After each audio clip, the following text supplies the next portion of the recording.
Mane batino? Erokamano. Erokamano ahinya VOJ. Gi nyinga iluonga ni Godfrey Ouma. Ana Kubura Nyando sub county. To adak Nairobi kamoro ni Kibra kendo an president mar bunge la wananchi kono. Gima duong' madwa na chako go. Awinjo ka governor okwedo gima ne otimore Homa Bay. To kanyo ok anyalo weyo moka wuoyo nikech kako oganda luo. Nyaka wang'e ni mana kaka pesa oluoro koko. Maendeleo boluoro koko. Nitiere seche manyaka wa reason kaka onagi. Wakao chama gi to wabano gi waketo gi kando. To wabiro kaka oganda luo. Ang'o wadwaro. Nikech kawuono President Ruto paronwa pile pile. Ni jaluo osebedo marginalized for the longest time.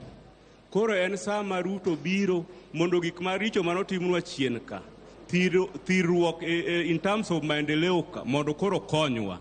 Sani nyaka wan kaka oganda luo wanenia Brian owacho maber ni over 200 billion obiro Nyanza region. Ng'eni e budget ma wan go e Kenya almost awaja ni only 20% or 30% ma the development. But when you talk about 200 billion, this is almost 30% mar pesa mokete development. Okele Nyanza ka. Kama President Ruto gere barabara no, ema wan kaka oganda luo moko, wawacho ni nikech demokrasia, wayie mondo jomoko dhiyo yanye. Wawacho ni ng'ato nigi democratic right. But gima development marwa kaka oganda supersede democracy. Nikech ka onge ndara ok nyalo wacho chamo demokrasi, ok nyalo ringe demokrasi ka ndara onge, ka ute onge, ka maendeleo onge. Mogik, president en gima wich kuot. Ka president wuok gi ndege State House Nairobi to biro Siaya, oparo ne jotendwa mondo tigi wigi. Ma oromo nyisi ni there is a weakness a leaders mwayiero piny ka.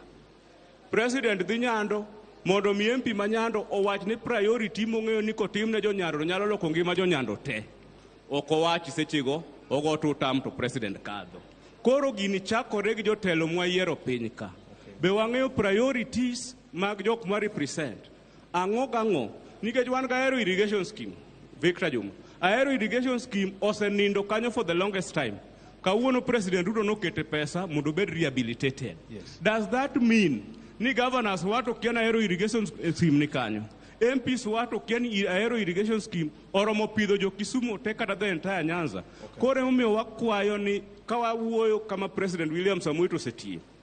Almost it is 80% nikech kiwacho 200 billion out of a possible 1 trillion. That is 80% for the people of Nyanza.